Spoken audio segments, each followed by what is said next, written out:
सरकारी मदर भी सरकारी टीचर रही, आपकी मिसेज भी प्रोफेसर है, आप खुद प्रोफेसर हैं, इसलिए आप शिक्षा से जुड़े हुए हैं, शिक्षा आपके अंग में है। और हमेशा आप पूरे 10 या 12 जिलों को तो मैं जानता हूं जहां पर आपकी बातें होती हैं, आप हमेशा शिक्षा से जुड़े हुए मुद्दों पर बात करते हैं, क्योंकि शिक्षा ही एक ऐसी पूंजी है कि कोई अगर गरीब ये कहने लगे कि मैं गरीब हूं, गरीबी शिक्षा में बाधा नहीं पड़ती। अगर इरादा पक्का है ना तो गरीबी कहीं भी बाधा नहीं आती, व्यक्ति कहीं से कहीं पहुंच जाता है, सिर्फ उसके अंदर इरादा होना चाहिए।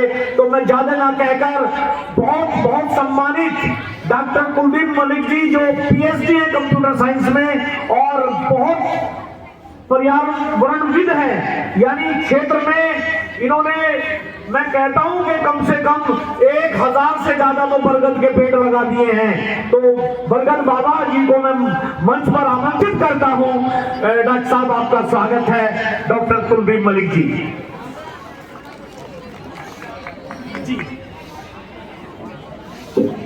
बहुत बहुत धन्यवाद। इस ऐतिहासिक शैक्षणिक संस्थान के प्रधानाचार्य आदरणीय देवेंद्र कुमार जी, संस्थान के प्रांगण में उपस्थित सभी शिक्षक भाई एवं बहनें, मेरे प्रिय छात्र छात्राओं, आप सभी को मेरा नमन, वंदन, अभिनंदन। मेरे बच्चों, मैं इस संस्थान को ऐतिहासिक बता रहा, यह केवल इस बात से पता चलता है, कल जब सोशल मीडिया पे मैंने ये डाला कि भाई मवाना क्षेत्र में कृषक इंटर कॉलेज में मैं कल जाऊंगा, तो आप यकीन करो, हिंदुस्तान से नहीं, हिंदुस्तान के बाहर इस संस्थान से पढ़े हुए बच्चों के पास भी मेरे पास कॉल आए और उन्होंने बोला कि सर, कल जब आप संस्थान में जाएंगे, जो गुरुजन वहां पर होंगे, उनको हमारा नमन बोलना, हमारा बोलना कि हमको वे आशीर्वाद दे। यानी कि इस संस्थान के पढ़े हुए बच्चे केवल देश में नहीं, विदेश में जाकर हिंदुस्तान का नाम रोशन कर रहे। तो भाई ऐसा शैक्षणिक संस्थान तो ऐतिहासिक होगा या नहीं होगा? और आने वाले समय में आप भी देश और विदेश में जाके हिंदुस्तान का नाम रोशन करेंगे। तो ऐसे शैक्षणिक संस्थान के अंदर बोलना, अपना उद्बोधन देना मेरे लिए भी गर्व की बात है। और इसके लिए मैं संस्थान के प्राचार्य जी और सभी शिक्षक भाई एवं बहनों का हृदय की गहराई से वंदन करता हूं, अभिनंदन करता हूं। और एक बार चाहूंगा, जोरदार तालियां इन सभी के लिए, जोरदार तालियां बजाओ, जरा बजाओ तालियां। मेरे बच्चों, जैसा अभी आदरणीय प्रधानाचार्य जी ने बताया, मेरा नाम डॉक्टर कुलदीप मलिक है। मैं शिक्षक होने के साथ साथ पूरे हिंदुस्तान में कुछ मुद्दों को लेकर संघर्ष कर रहा, और खास तौर से मैं बच्चों को इन मुद्दों को लेकर जागरूक कर रहा। और मैं बच्चों को भी जागरूक क्यों कर रहा, क्योंकि मुझे पता कि आने वाले समय में इस भारत भाग्य विधाता कौन है, कौन है? देखो भाई, साथ देना पड़ेगा बच्चों। भारत भाग्य विधाता कौन? इस देश को विश्वगुरु कौन बनाएगा? आप बनाएंगे। ध्यान रखना मेरे बच्चों, ये देश, भाई बातें बंद करनी पड़ेगी बच्चों। अच्छा, हाथ ऊपर करो सारे बच्चे, हाथ ऊपर करो, हाथ ऊपर करो, जरा हाथ ऊपर करो सारे बच्चे। बजाओ ताली, जोर से बजाओ ताली, बजाओ ताली।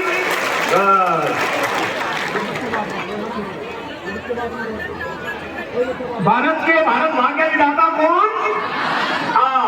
देश को विश्वगुरु कौन बनाएगा? ये देश नेताओं के कहने से विश्वगुरु नहीं बनेगा, इस देश को विश्वगुरु आप बनाएंगे। इसलिए देश की समस्याओं को जानना ये किसका काम है? ये हमारा काम है बेटा। इस देश में बहुत सारी समस्याएं हैं, जब तक इन समस्याओं का समाधान नहीं होगा तब तक ये देश आगे नहीं बढ़ेगा। तो क्या समस्याएं हैं? अब से आने वाले 10-15 मिनट में मैं उन समस्याओं की बात करूंगा मेरे बच्चों। और मुझे पता, मैं फिर कह रहा, आने वाले टाइम में आप में से ही कोई इस देश का प्रधानमंत्री बनेगा, कोई सूबे का मुख्यमंत्री बनेगा, कोई अच्छा ब्यूरोक्रेट बनेगा, कोई अच्छा डॉक्टर बनेगा, कोई अच्छा इंजीनियर बनेगा। यानी कि इस देश को कौन चलाएगा? आप चलाएंगे। तो समस्याओं का पता होना चाहिए। आया ना? आया ना? पहली समस्या है, मेरे साथ बोलेंगे, पहली समस्या है इस देश का खराब होता हुआ पर्यावरण। मेरे साथ बोलेंगे, पहली समस्या है इस देश का खराब होता हुआ। दूसरी समस्या है हम सभी का गिरता हुआ स्वास्थ्य। दूसरी समस्या है हम सभी का गिरता हुआ। तीसरी समस्या है इस देश की बढ़ती जनसंख्या। तीसरी समस्या है इस देश की बढ़ती, और बेटा चौथी और सबसे बड़ी मेन समस्या है हमारे देश की शिक्षा व्यवस्था। मेरे साथ बोलेंगे, चौथी समस्या है हमारे देश की बढ़ती, हमारे देश की खराब होती शिक्षा व्यवस्था। अब चौथी समस्या की बात ना करके केवल तीसरी समस्या की भी कम बात करेंगे, पहली और दूसरी समस्या की बात करेंगे। मेरा साथ देंगे, समस्या को समझेंगे। पहली समस्या कौन सी? हमारे देश का खराब होता। दूसरी समस्या कौन सी? हम सभी का गिरता। और दोनों समस्या आपस में रिलेटेड है बेटा। मुझे पता, मैं पूरे हिंदुस्तान में घूमता हूँ, कई बार हिंदुस्तान के बाहर जाने का भी मुझे अवसर मिलता है। मेरे सामने जो बच्चे बैठते हैं वो बच्चे कभी भी झूठ नहीं बोलते। और ये तो इतना अच्छा संस्थान, इतने प्यारे बच्चे, इतने अच्छे शिक्षक, यहाँ तो बच्चे झूठ बोल ही नहीं सकते। ऐसा तो हम मन में सोच ही नहीं सकते। मैं एक क्वेश्चन आप सभी बच्चों से करना चाहता हूँ, उस क्वेश्चन का जवाब देंगे। आया ना? जवाब देंगे। आप ये बताएंगे, जितने बच्चे यहाँ पे बैठे, आप में से कौन सा ऐसा बच्चा है जो स्वस्थ है? स्वस्थ का मतलब शारीरिक रूप से, मानसिक रूप से और आध्यात्मिक रूप से। बेटा अभी आपको आध्यात्मिक का मतलब नहीं पता होगा, लेकिन कौन ऐसा बच्चा है जो ये बोले कि मैं शारीरिक और मानसिक रूप से स्वस्थ हूं? जरा एक बार अपना हाथ ऊपर करो, रेज योर हैंड। देखो भाई, सब लोग देखो, 1 2 3 4 भाई, देख के नहीं। और मैं जांच करूंगा बुला के, अगर कोई बच्चा हाथ ऊपर कर रहा, उसकी जांच होगी वो स्वस्थ है या नहीं है। हाथ ऊपर करो जो बच्चे स्वस्थ है। बहुत बढ़िया, 1 2 3 4 10 बच्चों के हाथ ऊपर है मेरे बच्चों। और बच्चों, ये हाल आपके विद्यालय का नहीं, जब पूरे हिंदुस्तान के अंदर मैं घूमता हूँ, ये डॉक्टर कुलदीप मलिक का डाटा है कि आज हिंदुस्तान के अंदर 90% युवा अस्वस्थ है। हिंदुस्तान के अंदर कितने परसेंट युवा अस्वस्थ है? 90% युवा। और मेरे बच्चों, एक बात बताओ, अगर हम अस्वस्थ होंगे तो क्या हम इस देश को आगे बढ़ा पाएंगे? आया ना? अगर हम अस्वस्थ होंगे तो क्या हम इस देश को आगे बढ़ा पाएंगे? आया ना?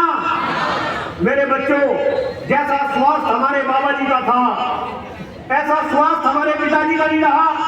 जैसा स्वास्थ्य हमारे पिताजी का है, ऐसा स्वास्थ्य हमारा नहीं। और जैसा स्वास्थ्य हमारा है, ऐसा स्वास्थ्य हमारे बच्चों का नहीं। तो हम स्वास्थ्य के मामले में आगे जाने थे, हम पीछे बढ़ना था, हमें आगे बढ़ना था। हम अच्छे स्वस्थ होते ना।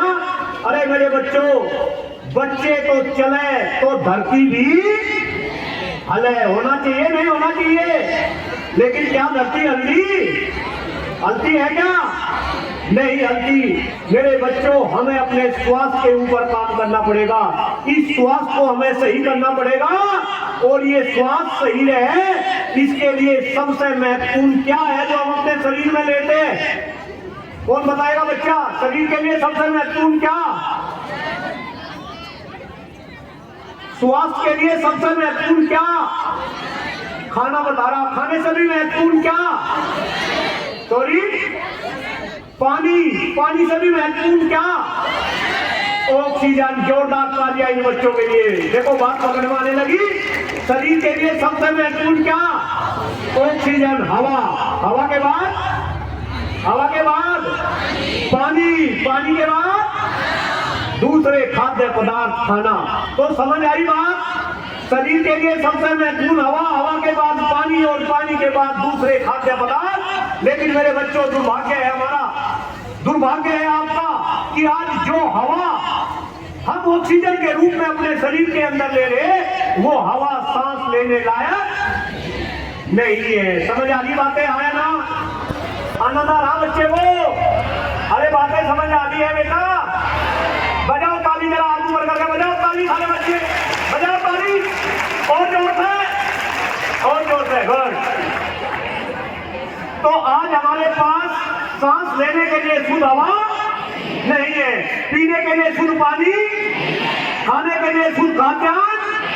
और बेटा इसका कारण है कि आज हमारे देश का पर्यावरण सही नहीं है। आप में से बहुत सारे बच्चे गूगल बाबा यूज करते होंगे, खास तौर से चूंकि छठी से ऊपर क्लास के बच्चे यहाँ पे बैठे गूगल बाबा आप यूज करते होंगे। करते हैं ना गूगल बाबा यूज? आया ना? हाथ ऊपर करके बताओ कितने बच्चे गूगल बाबा यूज करते हैं? भाई वाह, बहुत सारे बच्चे गूगल बाबा यूज करते हैं। गूगल बाबा एक इतना चमत्कारी बाबा है कि उसके ऊपर हम कोई क्वेश्चन टाइप करते हैं तो उसका जवाब हमें मिलता है। मिलता है ना? आज गूगल बाबा के ऊपर सारे बच्चे एक क्वेश्चन टाइप करेंगे कि पूरे विश्व में सबसे प्रदूषित शहर कौन से है। एक बार फिर मैं प्रश्न रिपीट कर रहा, पूरे विश्व में सबसे प्रदूषित शहर कौन से है? मेरे बच्चों, जब उन शहरों की लिस्ट आएगी तो ऊपर के जो टॉप 10 शहर होंगे उसमें से 7 शहर आपके हिंदुस्तान के होंगे या आपके देश के होंगे।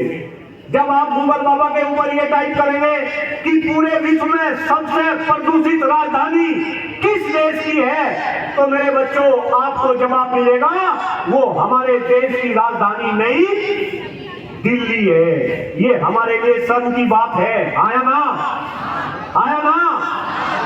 आप ने कुछ बच्चे, आप में से बहुत अच्छे बच्चे, फिर मैं कह रहा बहुत अच्छा विद्यालय, आप में से कुछ बच्चों ने नाम सुना होगा AQI का। सुना है किसी बच्चे ने AQI का नाम? बच्चे बातें नहीं प्लीज। हेलो हेलो गुड़िया बेटा बातें नहीं। आप में से कुछ बच्चों ने AQI का नाम सुना होगा। है कोई बच्चा जिसने AQI का नाम सुना हो? हाथ ऊपर करो बेटा, खड़े हो जाओ, खड़े हो जाओ। नहीं, जो बच्ची ने हाथ ऊपर करा, हाँ AQI बोले तो हाँ बोलो बेटा, आप बोले तो बोलो हाँ AQI। अरे वाह मेरे बच्चे, ऊपर आ जाओ, ऊपर आ जाओ, जरा आओ ऊपर। जोरदार तालियां बच्ची के लिए, जोरदार तालियां। देखना इतना अच्छा संस्थान। इधर आओ बेटा। AQI बोले तो मेरे साथ बोलेंगे, AQI बोले तो एयर क्वालिटी इंडेक्स। आप बोलेंगे मेरे साथ, AQI बोले तो एयर क्वालिटी इंडेक्स। एक बार फिर बोलेंगे, AQI बोले तो एयर क्वालिटी। क्या होता है AQI मेरे बच्चों? हवा की शुद्धता को नापने का एक जरिया होता है। हमारी हवा कितनी शुद्ध है? बॉडी का टेम्परेचर नापते हैं ना, बॉडी का टेम्परेचर नापते हैं ना, थर्मामीटर से पता चलता है ना कितना टेम्परेचर है। अगर हवा की शुद्धता नापनी है तो मेरे बच्चों AQI से पता चलेगा, और वो AQI हमेशा 50 से नीचे रहना चाहिए। कितना रहना चाहिए?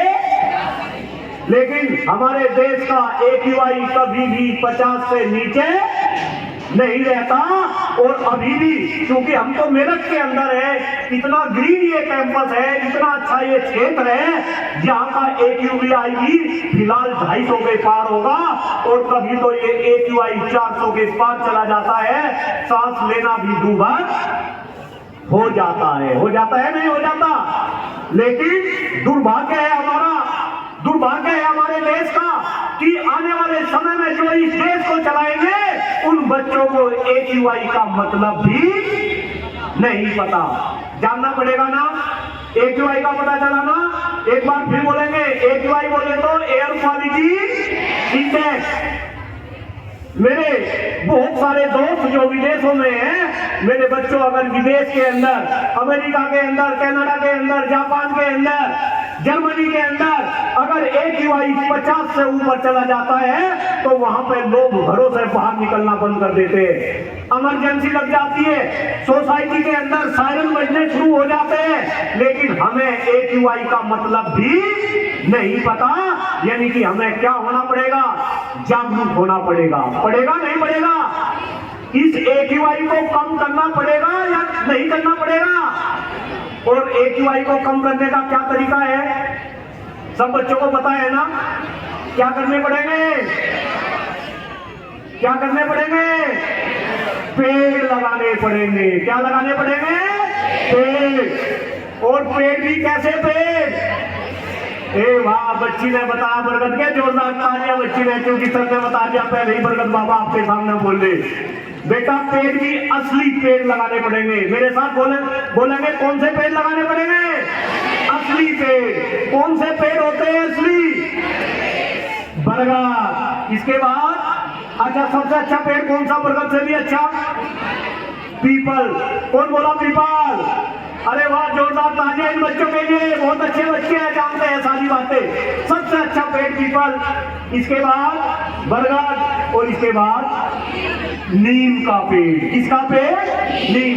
तो असली पेड़ कौन से? सबसे पहला पीपल, इसके बाद और बेटा ये असली पेड़ इस वजह से है क्योंकि ये पेड़ सबसे ज्यादा वातावरण को शुद्ध करते हैं। देखा होगा ना, गांव में बहुत सारे बच्चे होंगे, सबके घरों में नीम का पेड़ है ना, तो वो बाबा दादा ने नीम का पेड़ क्यों लगाया?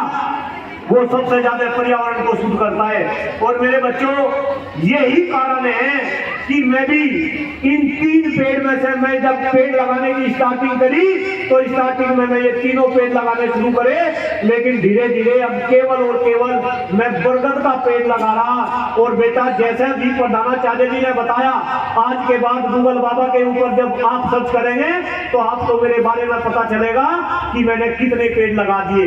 अगर मैं यही पास के जिले में पैदा हुआ, मुझे फलनगर के अंदर, अगर मुझे फलनगर जिले में पैदा हुआ कोई इंसान इतने पेड़ लगा सकता है, तो क्या मेरे बच्चे इस अभियान में आप मेरा साथ नहीं दे सकते? हाँ या ना? दे सकते हैं? हाँ या ना? पेड़ लगा सकते हो? हाँ या ना? असली पेड़ लगा सकते हो? हाँ या ना? AQI को कम कर सकते हो? हाँ या ना? और इस देश का डंका पूरे विश्व में बजा सकते हो? हाँ या ना? पक्का? जोरदार तालियां अपने लिए। ये बच्चे इतने अच्छे बच्चे। समझ आई? पहली समस्या कौन सी? पर्यावरण की। मेरे बच्चों एक डाटा और दे रहा, बस ध्यान पूर्वक सुनेंगे। जब से ये देश आजाद हुआ, आजाद कब हुआ? 1947। जब से ये देश आजाद हुआ तब से लेके अब तक इस देश से 70% पक्षी गायब हो गए। ध्यान से सुनेंगे, फिर दोबारा बोलना। जब से ये देश आजाद हुआ तब से लेकर अब तक इस देश से कितने % पक्षी गायब हो गए? 70%। मुझे ध्यान है जब बचपन में गांव में घेर के अंदर कभी कभी सोते थे तो सुबह जब उठते थे तो बराबर में कई बार मोर नाचते हुए घेर में आ जाया करते थे। कौवे, चिड़िया, गोरैया चेचे करती रहती थी, लेकिन अब सारे के सारे पक्षी क्या हो गए? गायब हो गए। और मेरे बच्चों, इनफैक्ट हिंदुस्तान का पर्यावरण इतना अच्छा था कि कभी विदेशों से पक्षी हिंदुस्तान के अंदर आया करते थे, अब विदेशी पक्षियों ने हिंदुस्तान में आना क्या कर दिया? बंद कर दिया। मेरे बच्चों ध्यान रखें, ये पक्षी भी जीव है, हम भी जीव हैं। अगर इस देश से पक्षी गायब हो सकते हैं तो आने वाले टाइम में हम भी धीरे धीरे क्या होने लगेंगे? गायब होने लगेंगे, अगर हमने इस देश के पर्यावरण को शुद्ध ना किया। और मेरे बच्चों, हम गायब होना शुरू हो चुके हैं। मैं एक गंभीर बात आप लोगों को बता रहा हूं मेरे बच्चों। मैं एक ऐसा अभागा इंसान आपके सामने खड़ा अपना उद्बोधन दे रहा जिसने अपने पिताजी को कैंसर से खो दिया। मेरे परिवार के मेरे कई रिलेटिव मेरे ऐसे हैं जो कैंसर से पीड़ित है। आज गंभीर बीमारी हर घर के अंदर है। छोटे छोटे बच्चों को डायबिटीज है, कैंसर है, हाइपरटेंशन है, बीपी है। मेरे बच्चों, अगर इसका सबसे जबरदस्त कोई कारण है तो वो केवल और केवल हमारे देश का खराब होता हुआ पर्यावरण है। और पर्यावरण में भी हमारे देश की खराब होती हुई हवा और हमारे देश का खराब होता हुआ पानी है। बच्चों, मैं कई गांवों के अंदर जाता हूँ, आपको जानकर बड़ी हैरानी होगी कि गांव के अंदर जो पानी है वो पानी भी गांव के अंदर भी फिल्टर का पानी लोग पी रहे। बिस्लरी की छोटी छोटी बोतलें गांव के अंदर पिलाई जा रही।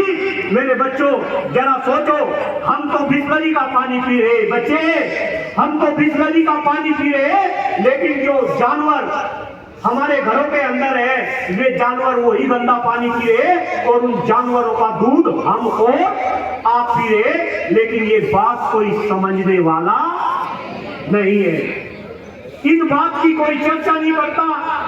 अभी सबने बताया सोशल मीडिया के ऊपर, टीवी चैनलों के ऊपर, इस देश में हर बिंदु पर बहस होती है। जाति पर यहाँ बहस होती है, धर्म पे बहस होती है, संप्रदाय पे बहस होती है, लेकिन जो असली मुद्दे हैं, जो पर्यावरण का मुद्दा है, जो स्वास्थ्य का मुद्दा है, इन मुद्दों पे यहाँ कोई बहस नहीं होती। बहस इन मुद्दों पर होनी चाहिए, पर्यावरण को लेकर बहस होनी चाहिए। आप बच्चे अच्छी एजुकेशन लेने के बाद आपको इस देश में रोजगार नहीं मिलता, इस मुद्दे पर बहस होनी चाहिए।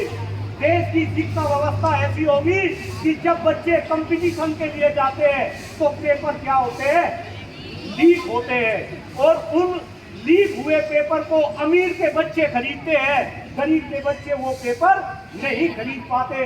आपने देखा होगा इस देश में नीट जैसी संस्थाओं के पेपर भी क्या हो जाते हैं, लीक हो जाते हैं। वे पेपर 40-40 लाख रुपए में बिकते हैं, अमीर के बच्चे उन पेपर को खरीदते हैं। यानी कि इस देश में फर्जी डॉक्टर बनेंगे, फर्जी इंजीनियर बनेंगे, फर्जी ब्यूरोक्रेट्स बनेंगे। क्या हमें ऐसी व्यवस्था चाहिए? आया ना? चेंज करना पड़ेगा, आया ना? अपने स्वास्थ्य को सही रखना पड़ेगा, आया ना? इस देश के पर्यावरण को सही करना पड़ेगा, आया ना? करना पड़ेगा। अगर आज सभी बच्चे हेलो, हाँ सर आ जाइए।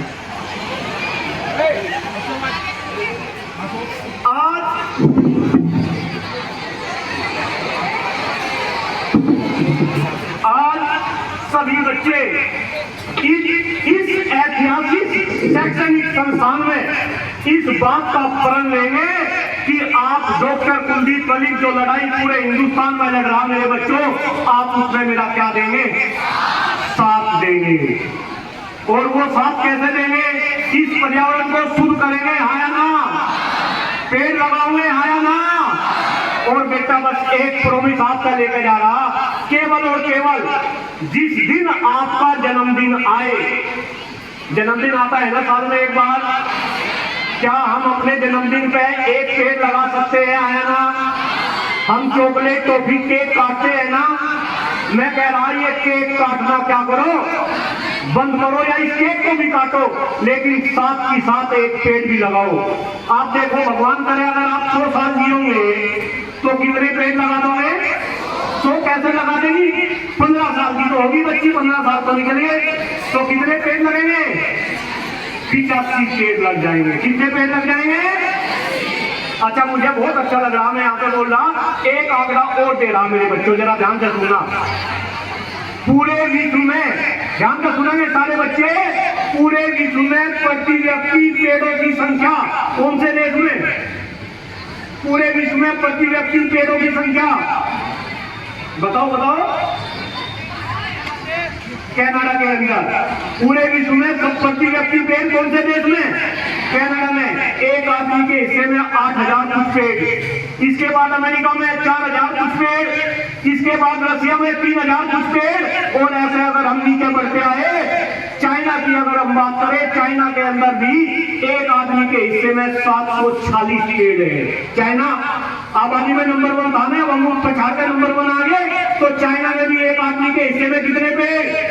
740 पेड़। लेकिन जब हम अपने देश की बात करते हैं मेरे बच्चों, एक आदमी के हिस्से में यहाँ पे मात्र केवल और केवल 28 पेड़ आ रहे हैं। कितने पेड़ आ रहे हैं? 28 पेड़। यानी प्रति व्यक्ति पेड़ों की संख्या सबसे कम किस देश में? हिंदुस्तान के अंदर। तो हमें या तो पेड़ों की संख्या बढ़ानी पड़ेगी या फिर देश की आबादी को कम करना पड़ेगा, तो कम से कम हम पेड़ों की संख्या बढ़ा सकते हैं ना। हर बच्चा एक एक पेड़ अपने जन्मदिन पे लगा सकता है ना, आया ना? पक्का? कौन ऐसा बच्चा जो पेड़ लगाएगा? जरा हाथ ऊपर करके बताओ, कौन बच्चा ऐसा? भाई वाह, जोरदार तालियां इन बच्चों के लिए, मैं जोरदार तालियां। देखना इतने बच्चे, आज जब बच्चे पेड़ लगाएंगे तो देश का पर्यावरण सही होगा नहीं होगा? पर्यावरण सही होगा तो हमारा भी स्वास्थ्य सही होगा नहीं होगा? तो पर्यावरण का मतलब समझ आया? पर्यावरण सही करना, अपने स्वास्थ्य को सही रखना, हवा को शुद्ध करना, पानी को भी हमें बचाना है, इस पानी को भी शुद्ध करना है। और बेटा तीसरी समस्या मैंने बताई देश की जनसंख्या की। ज्यादा कुछ ना कहते हुए, क्योंकि ये एक बहुत बड़ा इशू है, बस एक आंकड़ा आपको दे रहा कि पूरे विश्व में जो भूभाग हमें मिल रहा, वो भूभाग मात्र 2.4%। कितने प्रतिशत? 2.4। पीने का पानी 5%। पीने का पानी कितना? 5%। लेकिन जो जनसंख्या है वो पूरे विश्व की हमारे देश में है 18%। कितने प्रतिशत? 18। यानी संसाधन होने कम, जनसंख्या जारी। तो इसके ऊपर भी आपको आने वाले समय में काम करना पड़ेगा, क्योंकि मैंने पहले ही बता दिया, आने वाले समय में आप में से कोई नरेंद्र मोदी बनेंगे, आप में से कोई योगी बनेंगे, कोई बच्ची इंदिरा गांधी बनेगी, कोई बच्ची कल्पना चावला बनेगी, कोई विनीत फोगाट बनेगी। तो ये देश आप आगे बढ़ाएंगे नहीं बढ़ाएंगे? पक्का? बातें समझ आई? स्वास्थ्य का ध्यान रखेंगे? बजाओ ताली, सारे बच्चे बजाओ ताली। अब नहीं, बस 2 मिनट के बाद अपने उद्बोधन पर लगाम दे रहा बेटा। मैं देख रहा कि कुछ बच्चियां ऐसे ताली बजा रहे हैं, ऐसे। ये ताली बजाने का तरीका नहीं है, ये ताली बजाने का तरीका गलत है। आज के बाद सारे बच्चे अच्छे से ताली बजाएंगे, और मैं 2 टाइप की ताली भी बजवा रहा। अगर आप ताली बजाएंगे तो आपका शरीर हमेशा अच्छा रहेगा, स्वस्थ रहेगा। ताली बजाने का तरीका क्या? एक बार मुझे देखेंगे, ये 4 उंगली हो रही है ऊँटा, एक साथ मिलेंगे ऐसे, पट्टा पट बजाओ ताली, ऐसे बजाओ, बजाओ ताली, ऐसे ऐसे बजा दो बेटा ताली, है ना? जब हम ऐसे ताली बजाते हैं तो हमारे हाथों के अंदर कुछ एक्यूप्रेशर पॉइंट होते हैं। क्या होते हैं?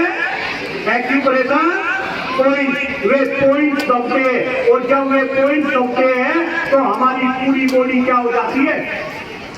एक्टिव हो जाती है। शरीर के अंदर जो बीमारी होती है वो बीमारी क्या हो जाती है? छूमंतर हो जाती है। क्या हो जाती है? छूमंतर। तो ताली बजाने का तरीका पता चला? कैसे बजाओ ताली? ऐसे। Very nice. अब 2 तरीके से ताली बजा रहे, चलो मेरे साथ 2 तरीके से ताली बजाएंगे। पहला तरीका है ओम के नाम पे ताली वादन। किसके नाम पे? ओम के नाम पे बजाएंगे। सारे बच्चे बच्ची मेरे साथ आए ना? पीछे वाले बच्चे बजाओगे भाई, बजाओगे ताली, आया ना? लेकिन कंडीशन है, ये ताली आप डेली बजाएंगे, प्रतिदिन बजाओगे। घर के अंदर जब आप खाना खाने के बाद बैठ जाएंगे, पापा दादा मम्मी पापा सारे मिलकर ताली बजाएंगे। पहली ताली है उनके नाम पर, चलो बजाओ मेरे साथ। एक बार ऐसे देखेंगे, एक बार मुझे ऐसे, ओम ओम ओम, चलो लेट्स स्टार्ट। ओम ओम ओम ओम ओम। अच्छा लगा? अच्छा एक बार शांत होकर दिखा दो सारे बच्चे, चीज को आई, शांत हो जाओ सारे बच्चे। अच्छा लगा ताली बजाई? दूसरे तरीके से भी बजाऊं? आया ना? पक्का? एक साथ बजाओगे? डेली बजाओगे? बीमारी भगाओगे? Very nice. कैसे बजाएंगे? चलो राम के नाम पे ताली बजाते हैं, राम के नाम पे, अल्लाह के नाम पे, वाहिगुरु के नाम से, जो जिस धर्म का बच्चा है उसी के नाम पे ताली बजाएंगे। एक बार मुझे देखेंगे, ये ताली राम का नाम, अल्लाह का नाम, वाहिगुरु का नाम कितनी बार लेते हैं घर में? कौन बच्चा बताएगा कितनी बार लेते हैं? कितनी बार? 108 बार। कितनी बार? पता है ना? राम का नाम, अल्लाह का नाम कितनी बार लेते? 108 बार। पूजा करते हैं ना घर में, तो मेरे बच्चों ये राम के नाम पे, अल्लाह के नाम पे भी 108 बार ताली बजानी। लेकिन यहाँ समय कम है, यहाँ केवल और केवल 11 बार। अगर अच्छा लगा तो 21 बार ताली बजाएंगे। एक बार मुझे देखेंगे, सारे बच्चे एक साथ बजेगी ऐसे, राम राम ने अभी देखने के लिए बोला, बजाने के लिए नहीं है। हाँ, राम राम एक, राम राम दो। अब सबकी ताली एक साथ बजेगी, चलो लाइट स्टार्ट। राम राम एक, राम राम दो, राम राम तीन, राम राम चार, राम राम पाँच, राम राम छह, राम राम सात, राम राम आठ, राम राम नौ, राम राम 10, राम राम 11, राम राम 12, राम राम 13, राम राम 14, राम राम 15, 16, राम राम 17, राम राम 18, राम राम 19, राम राम 20, राम राम 21। आनंद आया? आनंद आया? बातें समझ आई? पर्यावरण सही करोगे, पेड़ लगाओगे, असली पेड़ लगाओगे, बरगद नीम पीपल लगाओगे, AQI को नीचे करोगे, स्वास्थ्य को सही, भारत का डंका पूरे विश्व में बजेगा। इस आशा के साथ अगर मैंने कुछ गलत कहा हो उसके लिए मैं क्षमा प्रार्थी। अदरवाइज एक बार पुनः संस्थान के प्राचार्य आदरणीय देवेंद्र सभी शिक्षक भाई एवं बहनों को मैं नमन करता हूं। इस आशा के साथ आप सभी जीवन में तरक्की करेंगे, अपने पेरेंट्स का नाम रोशन करेंगे, अपने गुरुजनों का नाम रोशन करेंगे, अपने गांव का, अपने कस्बे का, अपने जिले का, अपने प्रदेश का, अपने देश का नाम रोशन करेंगे। आप सभी का बहुत बहुत आभार, बहुत बहुत धन्यवाद। एक बार मेरे साथ 2 नारे लगाएंगे पर्यावरण को बचाने के लिए। मैं नारे अच्छे से लगाएंगे। मैं कहूंगा पेड़ लगाओ, आप कहोगे जीवन बचाओ, क्योंकि पेड़ लगेगा तो जीवन पक्का। पहला नारा है, मैं कहूंगा पेड़ लगाओ, आप कहेंगे जीवन बचाओ। दूसरा मैं कहूंगा हम सबने ये ठाना है, आप कहेंगे पृथ्वी को स्वर्ग बनाना है। जब पेड़ लगेंगे पृथ्वी स्वर्ग बनेगी, हम बचेंगे, पक्षी बचेंगे, ये पूरा का पूरा ब्रह्मांड बचेगा। अदरवाइज धीरे धीरे बताया ना 70% पक्षी खत्म हो गया, हम भी धीरे धीरे क्या हो जाएंगे, खत्म हो जाएंगे। एक बार मेरे साथ पूरे जोश में राइट हैंड की मुट्ठी बंद करके हाथ ऊपर करके आवाज जानी चाहिए मेरे तक, पेड़ लगाओ, पेड़ लगाओ, पेड़ लगाओ, पेड़ लगाओ। हम सबने ठाना है, हम सबने ठाना है, हम सबने ठाना है। भारत माता की, भारत माता की, भारत माता की जय हिंद, जय भारत, भारत माता की जय। बहुत बहुत धन्यवाद, थैंक यू, जय हिंद।